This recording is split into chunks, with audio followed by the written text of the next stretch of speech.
Hello everyone. Class 9th के chemistry के इस नए लेक्चर में आप सभी का बहुत बहुत स्वागत है। जो हमारा 4th चैप्टर था स्ट्रक्चर ऑफ एटम, उसमें आज का हमारा टॉपिक रहेगा valency of elements. Guys, valency के बारे में हम पहले भी काफ़ी पढ़ चुके हैं। एलिमेंट्स की वैलेंसी कैसे लर्न करते हैं हम एक वीडियो वो बना चुके हैं, आप पहले वो वीडियो अच्छे से देख सकते हैं। और वैलेंसी ऑफ आयंस का कंप्लीट टॉपिक भी हम ऑलरेडी कर चुके हैं। तो वैलेंसी ऑफ एलिमेंट्स के बारे में आज पढ़ते हैं। तो चलिए देखते हैं वैलेंसी क्या होती है। The capacity of an atom of an element to form chemical bond is known as its valency। किसी भी एलिमेंट की केमिकल बॉन्ड फॉर्म करने की जो कैपेसिटी है, कितने केमिकल बॉन्ड वो बनाता है कोई भी एलिमेंट, तो वो क्या होगी, वैलेंसी। तो valency of an element decide the number of other atoms which can combine with one atom of that element. एक एटम के साथ कितने दूसरे एटम कंबाइन होंगे, वैलेंसी इस बात को डिसाइड करती है। जैसे एग्जाम्पल के तौर पे हम बोल सकते हैं कार्बन की वैलेंसी है 4 और हाइड्रोजन की वैलेंसी है 1। तो एक एटम कार्बन का कंबाइन कर सकता है 4 एटम हाइड्रोजन के और बना सकता है मॉलिक्यूल CH4। एक कार्बन एटम जिसकी वैलेंसी 4 है, वो 4 ही हाइड्रोजन एटम को कंबाइन कर सकता है। Valency of an element is decide the number of valence electron in its atom. जो एलिमेंट्स की वैलेंसी होती है वो किसके द्वारा डिसाइड की जाती है, नंबर ऑफ वैलेंस इलेक्ट्रॉन। अगर हमें एटम्स के वैलेंस इलेक्ट्रॉन के बारे में पता है तो हम उस एलिमेंट की वैलेंसी भी आसानी से बता सकते हैं। और वैलेंस इलेक्ट्रॉन कैसे लर्न करते हैं वो एक वीडियो बना रखी है, आप इससे पहले उस वीडियो को जरूर देख लेना, क्योंकि उसके बगैर आप नहीं कर सकते हो। इसमें आपको ज़रूरत पड़ेगी सबसे पहले 20 एलिमेंट्स की जो इलेक्ट्रॉनिक कॉन्फ़िगरेशन है वो कैसे राइट करते हैं, और उनमें से हम वैलेंस इलेक्ट्रॉन कैसे बता सकते हैं, और उन एलिमेंट्स की हम वैलेंसी कैसे कैलकुलेट कर सकते हैं। प्लीज़ आप इस वीडियो को कंप्लीट पढ़ने से पहले इन जो पीछे मैंने बोला है अभी, इन वीडियो को कंप्लीट अच्छे से कर लेना। फिर relation between valency and valence electron. Valence electron और वैलेंसी के बीच में क्या रिलेशन होता है। जो वैलेंसी है किसी भी एलिमेंट की, या तो इक्वल हो सकती है वैलेंस सेल इलेक्ट्रॉन के, जितने वैलेंस सेल इलेक्ट्रॉन होंगे उतने ही उस एलिमेंट की वैलेंसी होगी, लेकिन ये सभी एलिमेंट के लिए नहीं है। या फिर इन इट्स एटम और equal the number of electron required to complete 8 electron in the valence shell. और किसी भी एटम की जो वैलेंस सेल है उसमें 8 इलेक्ट्रॉन कंप्लीट करने के लिए उसे कितने इलेक्ट्रॉन की और ज़रूरत पड़ेगी, या कितने इलेक्ट्रॉन उसको वहाँ से हटाने पड़ेंगे, तो वो भी क्या होगी उस एलिमेंट की वैलेंसी। इसको हम आगे अच्छे से डीप में पढ़ते हैं। जैसे सोडियम की इलेक्ट्रॉनिक कॉन्फ़िगरेशन हम बता सकते हैं। जो एटॉमिक नंबर है सोडियम का वो होता है 11, और जो इलेक्ट्रॉनिक कॉन्फ़िगरेशन लिखते हैं 281। के सेल L और M सेल में 1 इलेक्ट्रॉन। तो इसकी वैलेंस सेल इलेक्ट्रॉन में कितने इलेक्ट्रॉन है, 1। और जो आउटर मोस्ट सेल है, जैसे इसमें 8 इलेक्ट्रॉन हमें कंप्लीट करने हैं, तो ये जो 1 इलेक्ट्रॉन है इसको हम यहाँ से हटा सकते हैं। तो वैलेंस सेल इलेक्ट्रॉन में 8 इलेक्ट्रॉन कंप्लीट करने के लिए कितने इलेक्ट्रॉन का उसको लॉस करना पड़ा है, 1 इलेक्ट्रॉन ये उसको लॉस करना पड़ा है। तो सोडियम की वैलेंसी कितनी हो जाएगी, 1 हो जाएगी। और इसकी वैलेंस सेल इलेक्ट्रॉन में भी कितने इलेक्ट्रॉन है, जो वैलेंस सेल है सॉरी उसमें कितने इलेक्ट्रॉन है, 1 इलेक्ट्रॉन है बाहर की सेल के अंदर, और ये उसको लॉस करना पड़ेगा क्योंकि ऑक्टेट कंप्लीट करना है, बाहर की सेल में 8 इलेक्ट्रॉन रखने हैं। तो बाद में कितने बच जाएंगे, 1 इलेक्ट्रॉन लॉस करने के बाद 28। जो अब बाहर की जो सेल बची है उसमें कितने इलेक्ट्रॉन कंप्लीट हुए, 8 इलेक्ट्रॉन कंप्लीट करने के लिए। तो इसकी वैलेंसी कितनी बची, 1 बची। तो valency of a metal element is equal to number of valence electron. अगर कोई भी एलिमेंट जो कि मेटल है उसकी जो वैलेंसी होगी वो नंबर ऑफ वैलेंस इलेक्ट्रॉन, उस एटम के अंदर जितने वैलेंस इलेक्ट्रॉन होंगे उसी के इक्वल उसकी वैलेंसी होगी। लेकिन ये सिर्फ मेटल के केस में हम आपको ऐसा बता रहे हैं। किसी भी मेटल के जो वैलेंस शेल इलेक्ट्रॉन होंगे उसी के इक्वल उसकी वैलेंसी होगी। एग्जाम्पल के तौर पे जैसे मैग्नीशियम लिया मैंने, एटॉमिक नंबर है 12, इलेक्ट्रॉनिक कॉन्फ़िगरेशन लिखी हमने 282।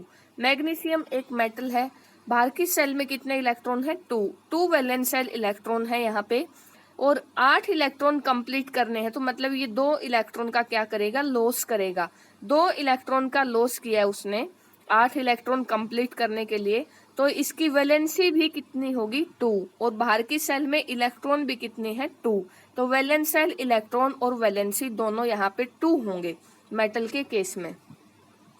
और अगर नॉन मेटल की बात करते हैं हम, वैलेंसी किसी भी नॉन मेटल की, वो होगी 8 minus number of valence electron. किसी भी एटम के अंदर जितने वैलेंस इलेक्ट्रॉन हैं उनको 8 में से माइनस कर देंगे हम। एग्जाम्पल के लिए क्लोरीन, जो कि एक नॉन मेटल है जिसका एटॉमिक नंबर है 17 और जिसकी इलेक्ट्रॉनिक कॉन्फ़िगरेशन क्या रहेगी? 287। बाहर की सेल में कितने इलेक्ट्रॉन रहेंगे? 7। आउटर मोस्ट सेल में 7 इलेक्ट्रॉन, जो कि वैलेंस शेल इलेक्ट्रॉन है 7। और उसके बाद इसकी वैलेंसी क्या आ जाएगी? Valency is equal to 8 minus valence shell electron, 8 minus 7, एक इलेक्ट्रॉन यहाँ पे आ जाएगा। या फिर आप ये बोल सकते हो, बाहर की सेल में 8 इलेक्ट्रॉन कंप्लीट करने के लिए ये एक इलेक्ट्रॉन गेन करेगा, और एक इलेक्ट्रॉन इसने गेन किया है तो इसकी वैलेंसी भी कितनी आएगी? 1 ही आएगी। 8 इलेक्ट्रॉन कंप्लीट करने के लिए उसने जितने इलेक्ट्रॉन का गेन किया वही उसकी क्या होगी? वैलेंसी। या फिर ये बोल सकते हो 8 minus number of valence electron, तभी 1 ही आएगी वैलेंसी नॉन मेटल के केस में। तो मेटल के केस में तो हम वैलेंसी ऐसे कैलकुलेट कर सकते हो, और नॉन मेटल के केस में 8 माइनस वैलेंस शेल इलेक्ट्रॉन करके कैलकुलेट कर सकते हैं।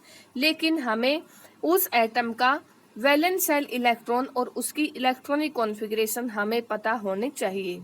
उसके बाद टाइप ऑफ वैलेंसी पढ़ते हैं। वैलेंसी की कितनी टाइप होती हैं? 2 टाइप होती हैं वैलेंसी की। एक तो है इलेक्ट्रोवैलेंसी और एक होगी कोवैलेंसी। इनके बारे में हम पढ़ते हैं, इलेक्ट्रोवैलेंसी क्या होगी और कोवैलेंसी क्या होगी। जो इलेक्ट्रोवैलेंसी है, कोई भी एटम बाहर की सेल में 8 इलेक्ट्रॉन कंप्लीट करने के लिए, मतलब 8 इलेक्ट्रॉन अगर वो कंप्लीट करेगा बाहर की सेल में, तो 8 इलेक्ट्रॉन कंप्लीट किसकी सेल में होते हैं? नोबल गैस, जो इनर्ट गैस बोलते हैं या नोबल गैस बोलते हैं, उसकी इलेक्ट्रॉनिक कॉन्फ़िगरेशन में होते हैं। आपको नोबल गैस की इलेक्ट्रॉनिक कॉन्फ़िगरेशन भी करवाई जाएगी। जो इलेक्ट्रोवैलेंसी में क्या बता रही हूँ आपको, कोई भी एलिमेंट जितने इलेक्ट्रॉन लॉस करेगा या जितने इलेक्ट्रॉन गेन करेगा, क्या करने के लिए? बाहर की सेल में 8 इलेक्ट्रॉन कंप्लीट करने के लिए, या फिर inert gas electronic configuration achieve करने के लिए। एक ही बात है, inert gas electronic configuration achieve करना या फिर बाहर की सेल में 8 इलेक्ट्रॉन कंप्लीट करना। तो कोई भी एलिमेंट 8 इलेक्ट्रॉन कंप्लीट करने के लिए या नोबल गैस कॉन्फ़िगरेशन अचीव करने के लिए कितने इलेक्ट्रॉन का लॉस या गेन करता है, वही उस एलिमेंट की इलेक्ट्रोवैलेंसी होगी। तो उस एलिमेंट की उस वैलेंसी को क्या नाम दिया जाता है? इलेक्ट्रोवैलेंसी। जितना इलेक्ट्रॉन वो अगर लॉस करता है, मान लीजिए सोडियम 1 इलेक्ट्रॉन लॉस करता है तो 1 पॉजिटिव उसके ऊपर आता है। उसने 1 इलेक्ट्रॉन लॉस किया तो उसके ऊपर 1 पॉजिटिव आया। क्लोरीन 1 इलेक्ट्रॉन गेन करता है तो उसके ऊपर 1 नेगेटिव आता है, Cl-1। 1 इलेक्ट्रॉन अगर उसने गेन किया तो उसके ऊपर कितना माइनस आया? Cl-1। जितने इलेक्ट्रॉन, जितना मतलब उसके ऊपर चार्ज आता है, आप ये भी बोल सकते हो सोडियम के ऊपर कितना पॉजिटिव आया है? 1 पॉजिटिव, तो यही उसकी होगी वैलेंसी। या फिर 1 इलेक्ट्रॉन लॉस किया तब भी 1 वैलेंसी, या फिर उसके ऊपर 1 पॉजिटिव आया चार्ज तब भी उसकी 1 पॉजिटिव वैलेंसी। क्लोरीन उसने 1 इलेक्ट्रॉन गेन किया है तो भी वैलेंसी कितनी होगी? 1। और उसके ऊपर -1 चार्ज आया है, 1 यूनिट चार्ज आया, तब भी वैलेंसी क्या होगी 1। आप दोनों तरीके से बता सकते हो, मतलब उसके ऊपर जितना नेगेटिव चार्ज होगा या जितना पॉजिटिव चार्ज होगा वो भी क्या होगी उस एलिमेंट की इलेक्ट्रोवैलेंसी। सोडियम का एग्जाम्पल मैं आपको बता चुकी हूँ, मैग्नीशियम का एग्जाम्पल हम कर चुके हैं, एल्यूमिनियम का एग्जाम्पल देखते हैं। एल्यूमिनियम एटॉमिक नंबर होता है 13, इलेक्ट्रॉनिक कॉन्फ़िगरेशन लिखते हैं तो आएगी 283। बाहर की सेल में कितने इलेक्ट्रॉन होंगे 3, वैलेंस सेल के अंदर कितने इलेक्ट्रॉन हैं 3, वैलेंस सेल इलेक्ट्रॉन या आउटर मोस्ट इलेक्ट्रॉन 3। तो बाहर की सेल में 8 इलेक्ट्रॉन ये कंप्लीट रखने हैं इसको, तो 3 इलेक्ट्रॉन क्या करेगा लॉस। एल्यूमिनियम जब 3 इलेक्ट्रॉन का लॉस करता है तो Al3 पॉजिटिव, उसके ऊपर 3 पॉजिटिव चार्ज आता है। या तो आप ये बोल सकते हो 3 इलेक्ट्रॉन का लॉस किया है तो वैलेंसी कितनी होगी 3, या फिर आप ये बोल सकते हो 3 पॉजिटिव चार्ज आया है तो वैलेंसी कितनी होगी 3। और ये लॉस करने के बाद जो इसकी इलेक्ट्रॉनिक कॉन्फ़िगरेशन बची है 2-8, और ये जो नोबल कॉन्फ़िगरेशन है इनर्ट गैस नोबल, जो नोबल गैस है उसकी इलेक्ट्रॉनिक कॉन्फ़िगरेशन है। तो नोबल गैस की इलेक्ट्रॉनिक कॉन्फ़िगरेशन अचीव की, एल्यूमिनियम ने 3 पॉजिटिव चार्ज आया तब भी वैलेंसी 3, 3 इलेक्ट्रॉन का लॉस किया है तब भी वैलेंसी 3 ही होगी। ये तीनों एग्जाम्पल आप देख सकते हो। उसके बाद क्लोरीन की वैलेंसी, नॉन मेटल का जिक्र करते हैं, एग्जाम्पल आपको बता चुके हैं। 1 इलेक्ट्रॉन का गेन करता है, तो 1 इलेक्ट्रॉन गेन करने के बाद जैसे 287 थी इलेक्ट्रॉनिक कॉन्फ़िगरेशन, 1 इलेक्ट्रॉन गेन किया तो 288, जो कि नोबल गैस आर्गन की इलेक्ट्रॉनिक कॉन्फ़िगरेशन होती है। एक इलेक्ट्रॉन गेन किया है तो इलेक्ट्रोवैलेंसी कितनी होगी 1। उसके बाद ऑक्सीजन की वैलेंसी देखते हैं। ऑक्सीजन एटॉमिक नंबर 8 होता है, इलेक्ट्रॉनिक कॉन्फ़िगरेशन 2-6 होती है। बाहर की सेल में 8 इलेक्ट्रॉन कंप्लीट करने हैं तो मतलब 2 इलेक्ट्रॉन ये गेन कर लेगा, 2 इलेक्ट्रॉन इसके अंदर ऐड कर दिए जाएंगे और उसकी इलेक्ट्रॉनिक कॉन्फ़िगरेशन क्या बन जाएगी 2-8।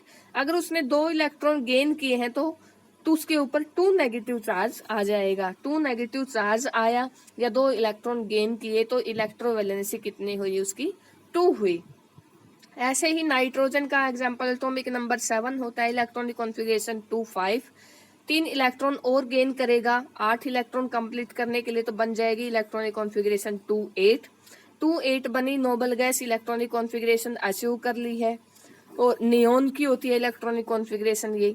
और उसके बाद नेक्स्ट है कोवैलेंसी, जो नेक्स्ट टाइप होगी वैलेंसी की वो क्या होगी कोवैलेंसी। और गाइज अगर हम इनर्ट गैस जो नोबल गैस होती हैं उसकी वैलेंसी की बात करें तो उसकी 0 वैलेंसी होगी, क्योंकि अभी मैंने बताया नोबल गैस नियोन की इलेक्ट्रॉनिक कॉन्फ़िगरेशन जो एटॉमिक नंबर 10 होता है 2-8, इसके तो बाहर की सेल में अपने आप ही 8 इलेक्ट्रॉन कंप्लीट है, ना ये गेन करेगा ना ये लॉस करेगा, तो इसकी कितनी वैलेंसी होगी 0 वैलेंसी। जो नेक्स्ट टाइप है वो क्या है हमारी कोवैलेंसी। कोवैलेंसी क्या होगी, number of electron share by one atom of an element to achieve the nearest inert gas electronic configuration. जो उस एलिमेंट के नजदीक की इलेक्ट्रॉनिक कॉन्फ़िगरेशन होगी उसको अचीव करने के लिए कोई भी एलिमेंट कितने इलेक्ट्रॉन शेयर करता है किसी दूसरे एटम के साथ। एक एटम है हमारे पास, वो किसी दूसरे एटम के साथ कितने इलेक्ट्रॉन शेयर करता है inert gas electronic configuration obtain करने के लिए। जैसे एग्जाम्पल के तौर पे हम हाइड्रोजन बता सकते हैं, हाइड्रोजन जिसका एटॉमिक नंबर होगा 1, ये हाइड्रोजन एटम जो नोबल गैस इलेक्ट्रॉनिक कॉन्फ़िगरेशन है इसके पास की वो है हीलियम, जो कि एक नोबल गैस है, एटॉमिक नंबर 2 होता है, इलेक्ट्रॉनिक कॉन्फ़िगरेशन लिखे KLm तो यहाँ पे 2 ही आ जाएगा। इसको हीलियम के जैसी इलेक्ट्रॉनिक कॉन्फ़िगरेशन बनानी है हाइड्रोजन को 2, तो इसकी जो इलेक्ट्रॉनिक कॉन्फ़िगरेशन है हाइड्रोजन की यहाँ पे 1 इलेक्ट्रॉन है, तो इसको 1 इलेक्ट्रॉन किसी दूसरे, 1 इलेक्ट्रॉन इसके पास है, 1 इलेक्ट्रॉन ये किसी दूसरे से शेयर कर लेगा यहाँ पे, ये इलेक्ट्रॉन इस हाइड्रोजन का और ये दूसरा जो हाइड्रोजन एटम है इसका ये 1 इलेक्ट्रॉन। तो इस हाइड्रोजन के पास भी कितने इलेक्ट्रॉन हुए 2, इस दूसरे हाइड्रोजन के पास भी कितने इलेक्ट्रॉन हुए 2। ये दूसरे किसी दूसरे एटम के साथ या अपने साथ ही 1 इलेक्ट्रॉन शेयर किया हाइड्रोजन ने, तो ये होगी कोवैलेंसी। कोई भी एटम किसी दूसरे एटम के साथ कितने इलेक्ट्रॉन शेयर करता है नोबल गैस कॉन्फ़िगरेशन अचीव करने के लिए, तो वो क्या होगी उस एटम की कोवैलेंसी। हाइड्रोजन की कोवैलेंसी कितनी हुई, एक एक इलेक्ट्रॉन शेयर किया तो हाइड्रोजन की कोवैलेंसी 1 हुई। और हाइड्रोजन का एग्जाम्पल हम बता चुके हैं। उसके बाद और एग्जाम्पल देखते हैं हम, जैसे क्लोरीन है। क्लोरीन बताया मैंने, क्लोरीन एटॉमिक नंबर कितना बताया था आपको 17, इलेक्ट्रॉनिक कॉन्फ़िगरेशन क्या बताई 287। इसकी इलेक्ट्रॉनिक कॉन्फ़िगरेशन 287 है, तो आप इन इलेक्ट्रॉन को ऐसे लिख सकते हो 2 4 6, इलेक्ट्रॉन को आप ऐसे डॉट से रिप्रेजेंट कर सकते हो, और 7। इस क्लोरीन के मैंने 7 इलेक्ट्रॉन लिखे। कोई दूसरा क्लोरीन लिखा मैंने, उसके पास भी कितने इलेक्ट्रॉन, 7 इलेक्ट्रॉन। इसके बाद 7 इलेक्ट्रॉन इस क्लोरीन के पास और 7 इसके पास, लेकिन 8 कौन से के पास भी नहीं है। ये क्या करेगा, ये एक इलेक्ट्रॉन और ये इलेक्ट्रॉन, ये आपस में एक एक इलेक्ट्रॉन शेयर कर लेंगे ताकि दोनों का काम चल जाए। अब इस क्लोरीन के पास कितने इलेक्ट्रॉन होंगे, 8 इलेक्ट्रॉन, और इस क्लोरीन के पास भी कितने इलेक्ट्रॉन होंगे, 8 इलेक्ट्रॉन, और Cl2 हमारा मॉलिक्यूल बन जाएगा, Cl2 मॉलिक्यूल। तो इन्होंने एक एक इलेक्ट्रॉन शेयर किया है, तो क्लोरीन की जो कोवैलेंसी होगी वो कितनी होगी, 1। आप क्लोरीन के ऐसे भी बोल सकते हो, जैसे 7 इलेक्ट्रॉन ऐसे लिखे मैंने डॉट से, और हाइड्रोजन का 1 इलेक्ट्रॉन। अब हाइड्रोजन के 2 इलेक्ट्रॉन बन गए, अपने नोबल गैस अचीव हो गई हीलियम की, और क्लोरीन के 8 इलेक्ट्रॉन ऐसे बन गए, तो HCl मॉलिक्यूल बन सकता है। ये भी क्या हुई, covalency. Covalency of oxygen, oxygen की जो कोवैलेंसी है, ऑक्सीजन 6 वैलेंस इलेक्ट्रॉन है ऑक्सीजन के अंदर, 8 एटॉमिक नंबर होता है 2 6 वैलेंस इलेक्ट्रॉन, इसको भी 8 चाहिए। तो ऑक्सीजन, इसके मैंने 6 इलेक्ट्रॉन लिखे, 2 4 और 6। दूसरा जो ऑक्सीजन है उसकी वैलेंस सेल में भी 2 4 और 6। अब इस ऑक्सीजन के भी 8 इलेक्ट्रॉन और इस ऑक्सीजन के भी 8 इलेक्ट्रॉन, सॉरी, ऑक्सीजन कितने इलेक्ट्रॉन लिखे मैंने, 2 4 6, जो कि वैलेंस सेल के इलेक्ट्रॉन लिखे हैं यहाँ पे। दूसरा ऑक्सीजन एटम, उसके पास भी कितने इलेक्ट्रॉन, 2 4, ये नहीं आएगा, 2 4 और 6। इस ऑक्सीजन ने भी अपने 2 इलेक्ट्रॉन शेयर किए, और इस ऑक्सीजन ने भी अपने ये 2 इलेक्ट्रॉन शेयर किए। अब इसके पास कितने बन जाएंगे, 8 इलेक्ट्रॉन इस ऑक्सीजन के पास कंप्लीट हुए, और 8 इलेक्ट्रॉन इस ऑक्सीजन के पास कंप्लीट हुए। 8 इलेक्ट्रॉन दोनों के कंप्लीट हो चुके, तो इन्होंने कितने कितने इलेक्ट्रॉन शेयर किए, 2 इलेक्ट्रॉन। तो जो कोवैलेंसी है ऑक्सीजन की O2 में वो कितनी होगी, 2। ऐसे ही नाइट्रोजन में 3 कोवैलेंसी हो जाएगी N2 मॉलिक्यूल में नाइट्रोजन की। Nitrogen 7 atomic number, 2 5 electronic configuration, बाहर की सेल में 5 इलेक्ट्रॉन। नाइट्रोजन हमने लिखा, नाइट्रोजन 1 2 3 4 5 इलेक्ट्रॉन। सेकेंड नाइट्रोजन 1 2 3 4 5, इसके 5 इलेक्ट्रॉन, सॉरी ऐसे लिखेंगे हम इसको, नाइट्रोजन 1 2 3 4 5, सेकेंड नाइट्रोजन 1 2 3 4 5। ऐसे हम 8 इलेक्ट्रॉन कंप्लीट कर सकते हैं। इस नाइट्रोजन के कितने हुए, 8, और इसके कितने हुए, 8, और मॉलिक्यूल हमारा क्या बना, N2 मॉलिक्यूल। N2 मॉलिक्यूल में इस नाइट्रोजन ने कितने शेयर किए, अपने 3 इलेक्ट्रॉन, और इस नाइट्रोजन ने भी अपने कितने इलेक्ट्रॉन शेयर किए, 3 इलेक्ट्रॉन। तो हर एक नाइट्रोजन की जो कोवैलेंसी होगी N2 मॉलिक्यूल में वो कितनी होगी, 3 होगी। ये क्वेश्चन आपसे पूछा जा सकता है कि N2 मॉलिक्यूल में नाइट्रोजन की कोवैलेंसी कितनी होगी, 3 होगी। O2 मॉलिक्यूल में ऑक्सीजन की कितनी होगी, 2 होगी, और क्लोरीन की कितनी होगी, 1 होगी Cl2 मॉलिक्यूल में। उसके बाद कोवैलेंसी ऑफ कार्बन, कार्बन की कोवैलेंसी कितनी होगी, कार्बन जिसका एटॉमिक नंबर होगा 6, इलेक्ट्रॉनिक कॉन्फ़िगरेशन होगी 2 और 4। कार्बन 8 इलेक्ट्रॉन इसको कंप्लीट करने हैं, ऑक्टेट कंप्लीट करने के लिए या inert gas noble configuration achieve करने के लिए। कार्बन के पास 1 2 3 4, बाहर की सेल में 4 इलेक्ट्रॉन है इसके पास, और इसको 8 कंप्लीट करने हैं। और हाइड्रोजन जिसका एटॉमिक नंबर 1 होता है, बाहर की शेल में एक ही इलेक्ट्रॉन होता है। तो हाइड्रोजन लिखा यहाँ पे, उसका 1 इलेक्ट्रॉन, ये हाइड्रोजन लिखा, उसका 1 इलेक्ट्रॉन, हाइड्रोजन उसका 1 इलेक्ट्रॉन, हाइड्रोजन और 1 इलेक्ट्रॉन। हाइड्रोजन 4 हाइड्रोजन एटम इस कार्बन के साथ जुड़ जाएंगे। कार्बन ने अपने 4 इलेक्ट्रॉन शेयर किए हैं, हाइड्रोजन ने अपना एक एक इलेक्ट्रॉन यहाँ पे शेयर किया है। हाइड्रोजन के सबके 2 इलेक्ट्रॉन हो जाएंगे, हीलियम की नोबल गैस अचीव करेगा, और जो कार्बन है उसके कितने इलेक्ट्रॉन कंप्लीट होंगे, 8 इलेक्ट्रॉन कंप्लीट होंगे, और CH4 मॉलिक्यूल बन जाएगा। ऐसे तो कार्बन ने 4 इलेक्ट्रॉन शेयर किए, तो उसकी कोवैलेंसी क्या होगी, 4 होगी कार्बन की कोवैलेंसी। तो आई होप आप इलेक्ट्रोवैलेंसी और कोवैलेंसी के बारे में अच्छे से समझ चुके होंगे। So thank you guys.